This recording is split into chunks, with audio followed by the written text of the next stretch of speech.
Okay, so we are welcome back.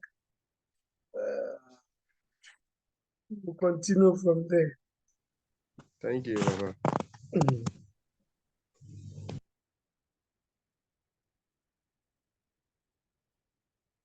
So we realize that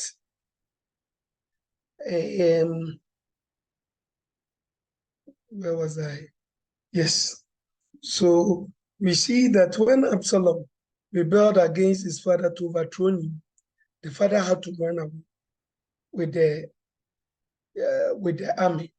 But along the line, they realized that whilst he was chasing them, he got entrapped in between two branches of a tree.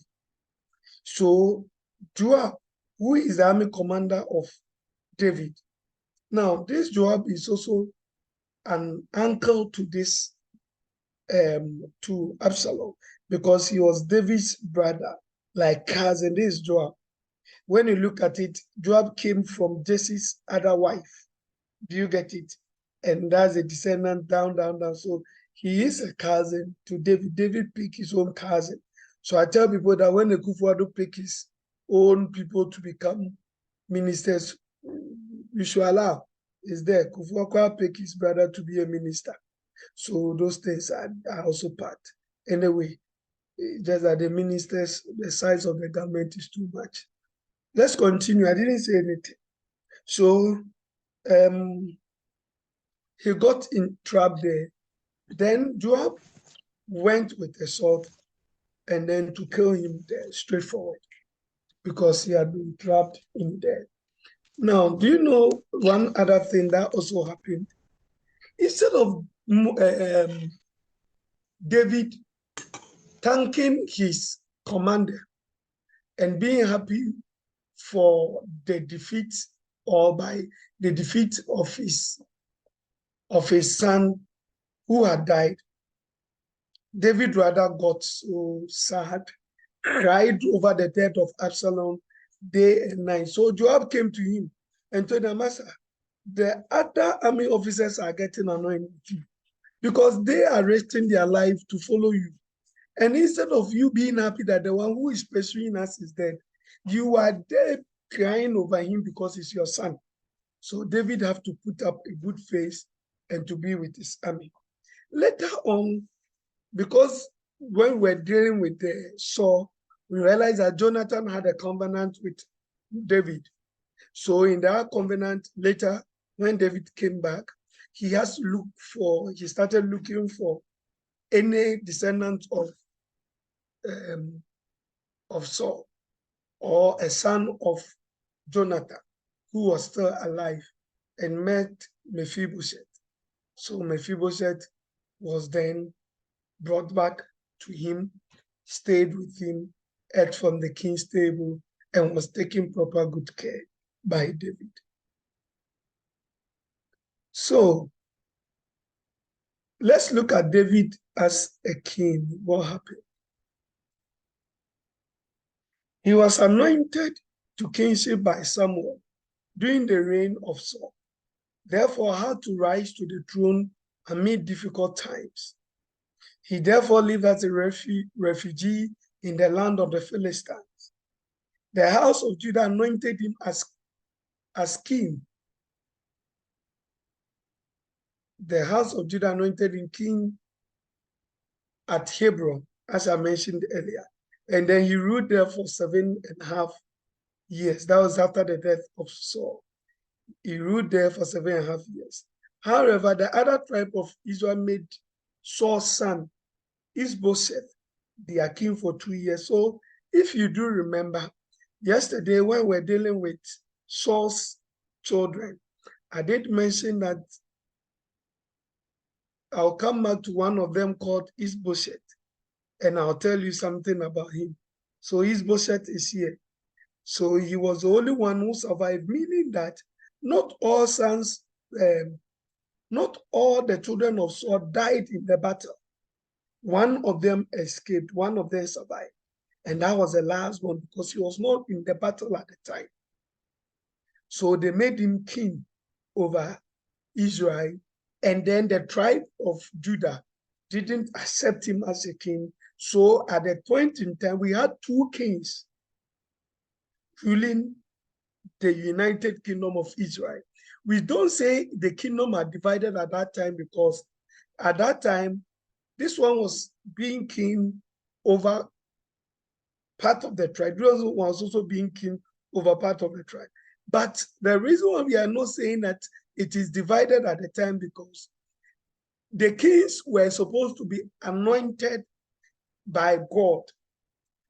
At the time, Ishbosheth has not been anointed as a king.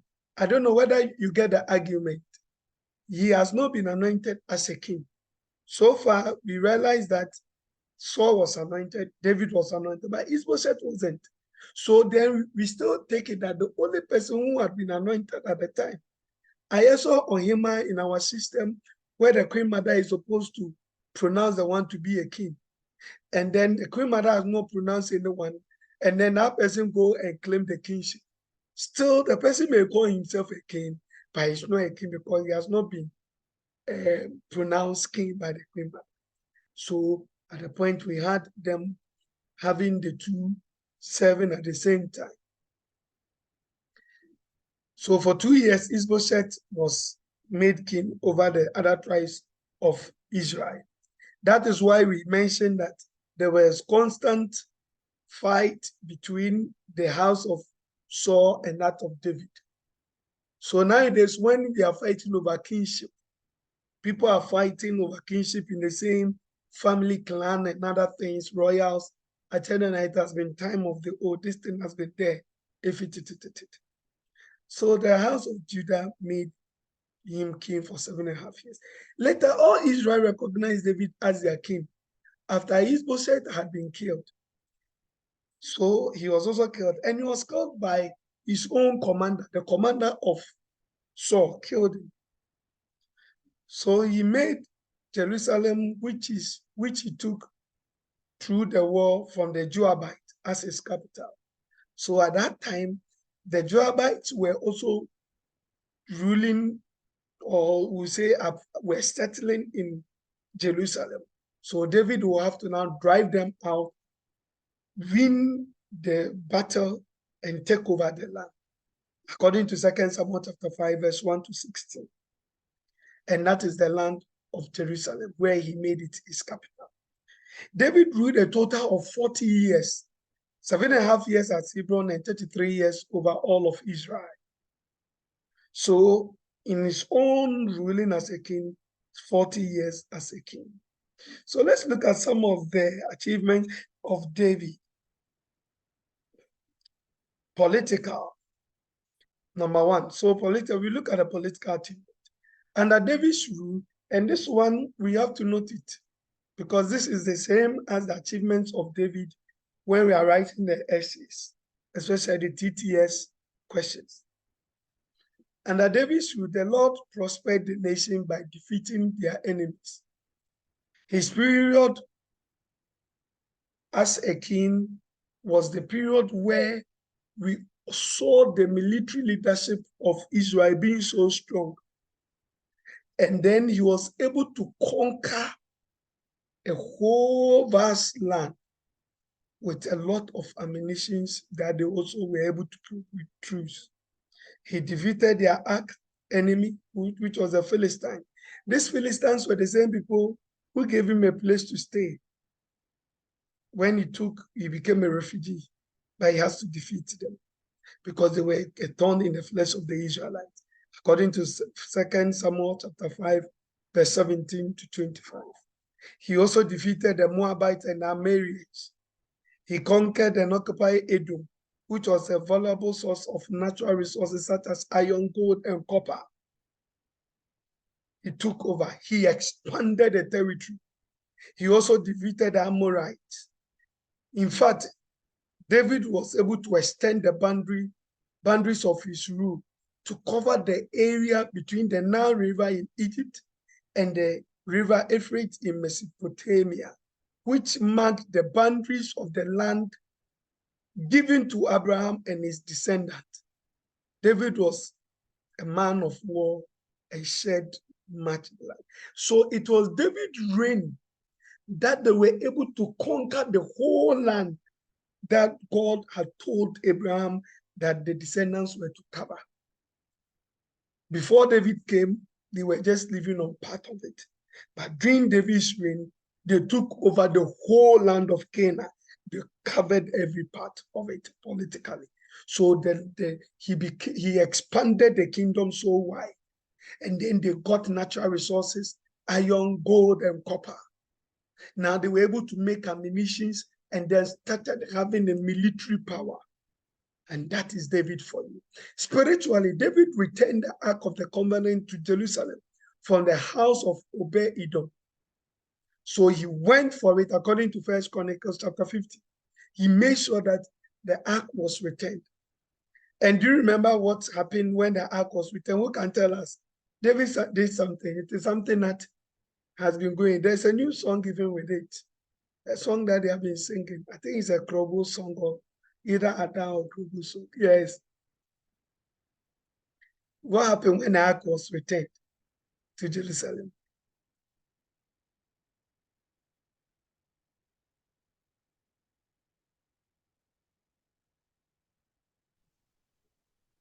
Oh.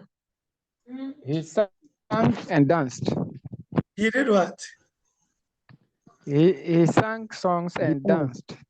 He sang songs and danced. So there's a song, David Manchepo, Eteshi Nejo. David Manchepo, Eteshi Nejo.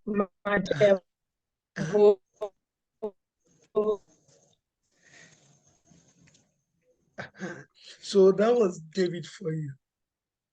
Eteshi Nejo, Eteshi Nejo.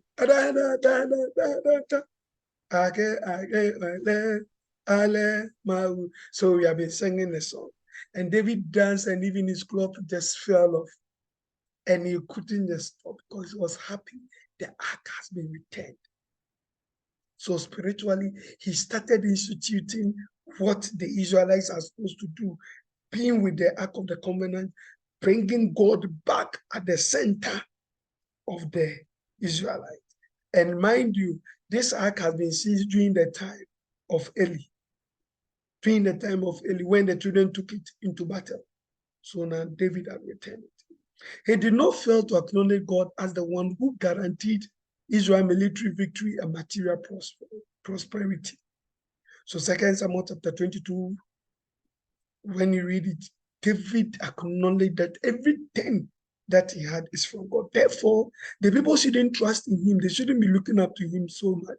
They should be looking up to God because he's the one who does it. He secured Mount Moriah as the location for the house of God, which he wanted to build to glorify God.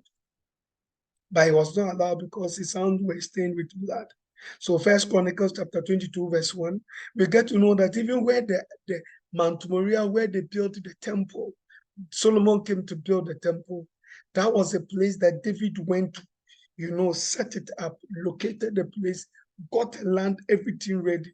Not only did he do that, he made sure that he made preparation for the construction of the temple and selection of its officers, making sure that everything about the temple was done. So his son just came to build it.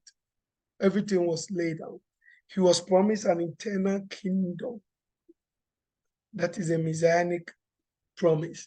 When he said that he will reign over, one of his descendants will reign forever.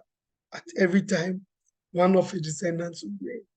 And so eventually, the Messiah came from the tribe of David to take over. Now let's look at some of the weaknesses of David. These weaknesses and failures are usually classified as the remote causes for the divided kingdom by David. So those writing TTS, sometimes this question, what are the remote causes of the divided kingdom by David? So the remote causes, David had a share, Solomon had a share. Those who caused the downfall. One, he committed adultery with Bathsheba and murdered Uriah, her husband, which brought confusion on who take over the throne after his death. As I said, because of this, God had to punish him. He said he was not going to know peace. And therefore, because of that, the children, they weren't sure. Instead of Ammon taking over, Ammon went to rape Tamar. Absalom killed him. Absalom now raised up to come and take over. So it was a whole mess up, a whole messing up. Everyone wanted to take over. And even later, we will get to know that the third one will also now rise up against, what's the name? Against Solomon, when Solomon wanted to become king. When God wanted, Nathan wanted Solomon to become king, the brother also wanted to be a king. So there was total confusion. It made the people not really seeing the Moses kind of royalty well established. Not also that Moses didn't come from the tribe, Saul came from the tribe of Ephraim, right? And Moses was from where? The tribe of Judah. So it doesn't mean that the kingship was supposed to continue. It was God who was supposed to appoint someone. I hope you get it. There was no kind of royalty, so only this one goes.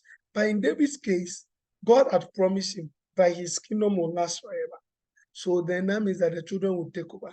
Sin in the family leading to the death of Ammon and Absalom because he failed to discipline his children. David failed to discipline his children. Therefore, it created sin.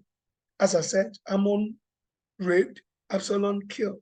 He couldn't even tell any of his children that what you have done is wrong. He practiced polygamy. As I said, he married 8 wives and then had 10 concubines, 18. Sometimes, I don't know, I want to meet these men who have more wives and find out how is it like? Sometimes I want to enjoy how it looked like. So, and some of these marriages were pro-political reasons. For example, he married Micah, daughter of Tamai, king of Geshon, and Micah, daughter of Saul. So basically, their marriages, some of them, it was just for political gains, keke. And that is David for you. And these people who are not like this Geshai, she is not a Hebrew, so will turn your heart, will be doing things that are against God. And that is what happened. So let's look at it too. One of the things that David did that was also remarkable is that David prepared Solomon to take over the leadership. He made sure that Solomon was ready to take over. He ruled Israel for 40 years, of which, okay, we've talked about this already. Even though David remained a king after God's heart, because he was willing to acknowledge his sin and repent, nevertheless, he fell short of so many things, theocratic ideas, and suffered the disciplinary results of his disobedience. He died at age 70. That was when David died. Okay. So after the death of David came Solomon. Any question before we move on to Solomon?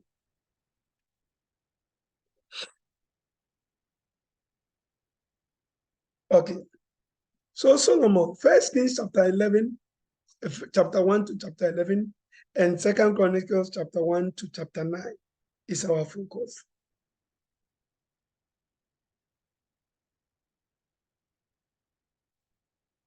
So at a point in time, Solomon was to be the divine heir to the throne because God has said that the son of Bathsheba will take over.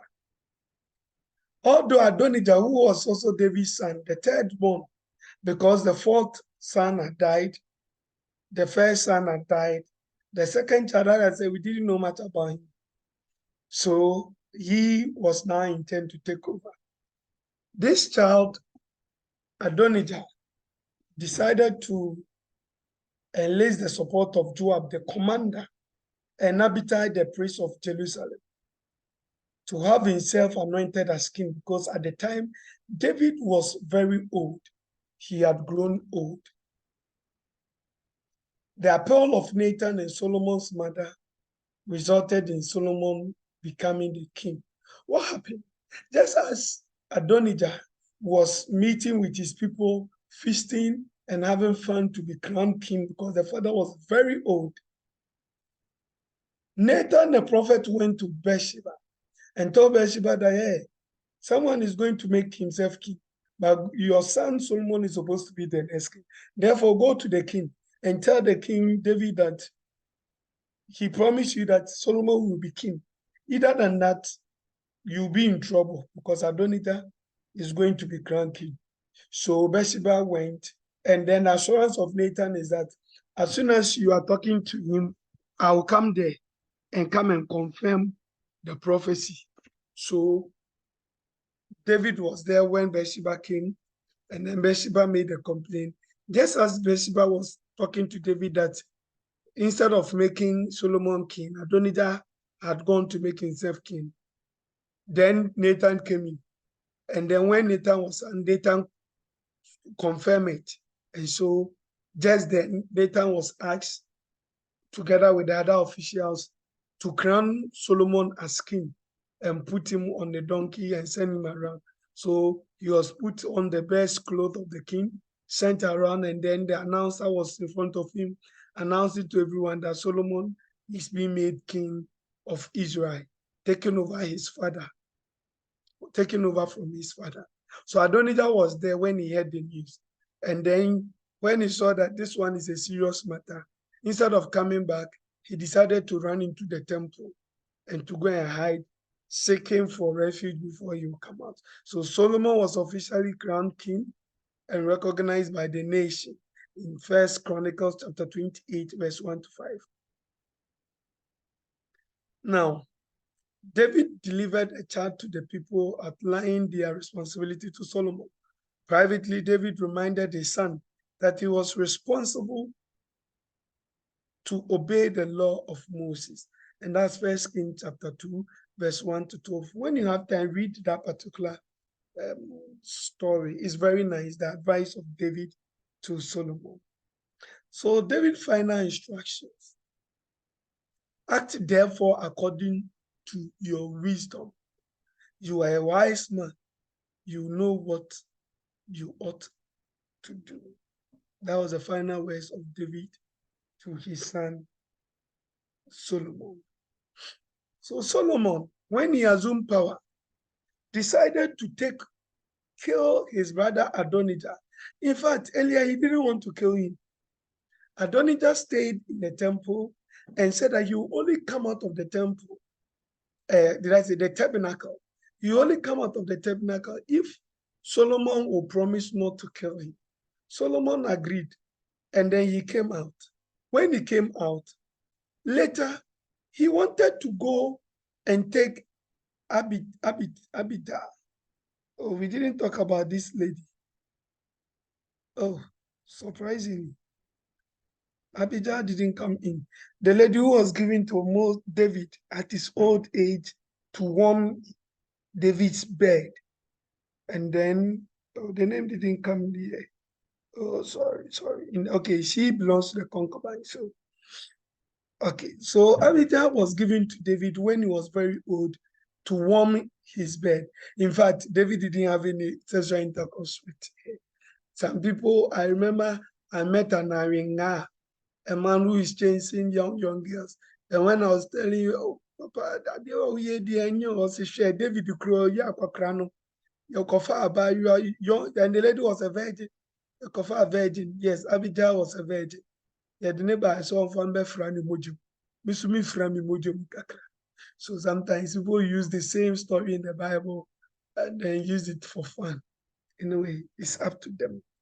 So Adonijah, when he came from the temple, hey, are you guys there? I think so. I can see you now. Adonijah, when he came out from the temple, requested that Abijah will be given to him as a wife. And then Solomon said, you don't respect. This is a lady who was brought purposely to her father to warm the bed of her father. And you want to take her as a wife because you think your father is also, and or you think our father is no more. So because of that, he killed Adonijah. And sometimes people will not understand, but he wanted to be free to make sure that he's not having no opposition. Joab also supported Adonijah. You remember when I said he wanted to make himself a king? Joab was with him. And therefore, Joab too was taken off. Shimea also supported Adonijah, and then Shimea was given a house arrest. He was asked never to step foot outside his house. So house arrest is in the Bible. And then Shimea came out of his house to do something. After a long time, then he was also killed. Then he also banished Abiathar. Abiathar was a priest from Eli's line. One of Eli's great grandchildren was Abiathar. And therefore, because he also supported him, he was also banished from the land. So he makes sure that anyone who will be, all those who will be a stumbling block to his kingship was taken off. So the kingdom was established in the hands of Solomon, according to 1 Kings chapter 2, verse 46. He makes sure that no opposition was there. So Solomon prayed at Gibeon. Now, I am only a little child. That is how Solomon presented himself before God. Now, and then you continue. An understanding mind, he is now bringing before God, I'm only a little child. So then you continue to tell God that I need an understanding man to judge your people, able to discern between good and evil. Let's note it, because sometimes people think that Solomon went to ask for wisdom. There's a song that has been sung over and over. Nyansane hiyame, nyansane hiyame, nyansane hiyame, nyansane hiyame, mi wosika mi mpebibia, nyansane hiyame. But Solomon asked for understanding. He didn't ask for wisdom. So let's note it. Please, when it goes off, let's connect, okay? Solomon asked for understanding to judge the people. That understanding is to enable him to discern between good and evil. 1 Kings chapter 3, verse 9. Indeed, I give you a wise and discerning mind. No one will be like you before or after you. So it was God who decided to give him wisdom, and then he added what he asked for, discerning mind to it. That means that God in his own way had a plan for him. So he asked for understanding so that he'll be able to judge well, to discern between good and evil. And God said, this is a good one. You humbled yourself as a child, therefore I'll give you nyansa, wisdom, and then a discerning mind as well. He was wiser than anyone else, wiser than Ethan. He was wiser than Haman. All these people were people who were known to be very good. He composed 3,000 proverbs. His songs numbered 1,005. He could speak to trees from cedar to Lebanon. He could speak of animals, birds and reptiles and fish. People came from all the nations to hear the wisdom of Solomon. They came from all the kings of the earth who heard of him, who wanted to have a time with Solomon. And that's how great God made him. One of the numerous and very popular judgments Solomon gave was when two women had children, and one slept on the one of the child, and then the child died, and then went and replaced it. Later on, they decided to fight over it. When it was well before Solomon, he said, okay, divide it. One said, yes, divide, because she has lost his heirs. The other one said, no, don't divide. Even if this woman still claims ownership of the child, give it to her. When the child grew, I can send. And then Solomon decides that means you are the true mother of the child. So we see the sons of Solomon, which is Solomon, the Proverbs of Solomon. We get to know the words of the teacher, the Ecclesiastes of Solomon. Solomon did a lot, or part of Psalms is written by Solomon. So these are some of the literature of Solomon that he wrote. So maintaining the kingdom. In his, and this also has to be with some of the achievements of Solomon. In his domestic policy, he constituted a final court of appeal, and for taxation purposes, he divided the nation into 12 districts, according to 1 Kings chapter 4, verse 7 to 19. So he constituted a court where you can bring your case and even have an appeal. And then he brought a tax system so that they can mobilize funds and to build the nation. So he divided the system, the nation, into 12 districts. And then he had people, such organization for efficiency, brought other tax burden on these people, making sure that the money that will come is what they're going to use for development. And he had people who he had employed take over. He also maintained a large army force. He had fighting force of about 1,400 chariots, 12,000 horsemen in Jerusalem and throughout the nation. He ruled over all the kingdom from Ephraim to the Philistine, to the border of Egypt. So he made sure that he was in charge totally. He increased the army force and made sure that he had enough of them to fight. He had extensive building project. The Palace of Solomon, which took 13 years to complete, and building of cities. To note that Solomon built the temple. After building the temple and dedicating it, then he started building his palace. So some of us, we want to build our houses and be comfortable before we think about God. But Solomon, in his discomfort, built for the Lord, and after decided to build the temple. He constructed and dedicated the temple, and then getting everything started as the father had told him, bringing up the religious aspect of the Israelite. He had good foreign policy and trade. How? He established fortification throughout the land of Edom. So he made sure that he had a link with the people of Edom, where now wood cutting and other things that will come to support his building project was also done through that. He developed and controlled the metal industry of the Philistine, as well as the trade with many nations.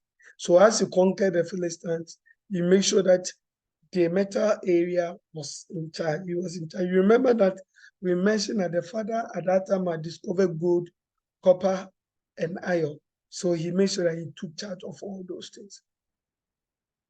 He was recognized as the richest of all the kings. He gained such international respect and recognition that his wealth increased through gifts from far and near. And that is Solomon. He had it all.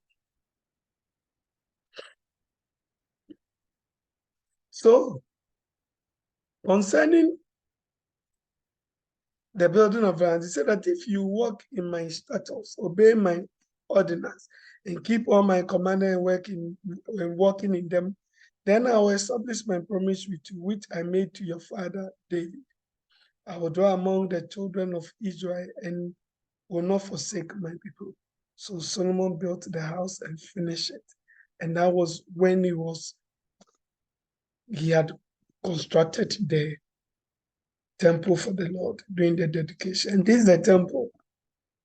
Example, a picture of the temple that Solomon built.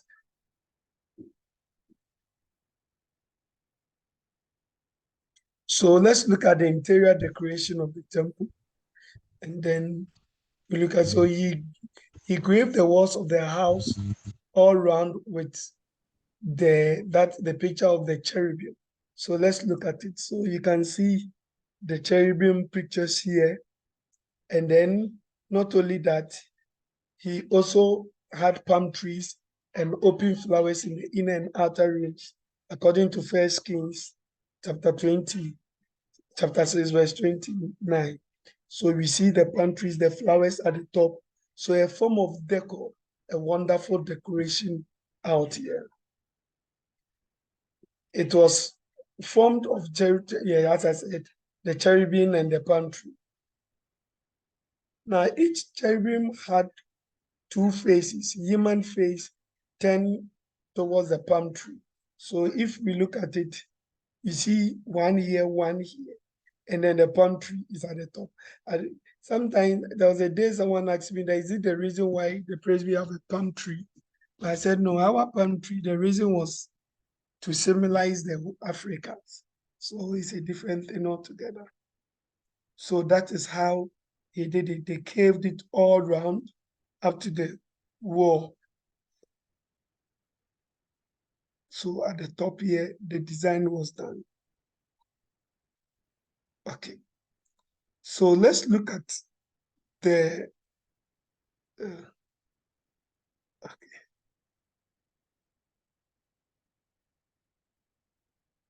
Okay, so the line will go off. Let's quickly connect so that we finish with it. We are almost done. We are just left about 10 of less than 10 minutes to finish the class. So when it goes off, let's quickly connect. And then we come to the remote causes of the divided kingdom, the contribution of Solomon that caused the divided kingdom, the failures of Solomon. We will look at it. And then we go. Okay. So those writing the essays, the failures of Solomon are the same as the remote causes of the divided kingdom by Solomon. So we have the remote causes of the divided kingdom by David and the one by Solomon. The remote means that what has been done long ago, and then the immediate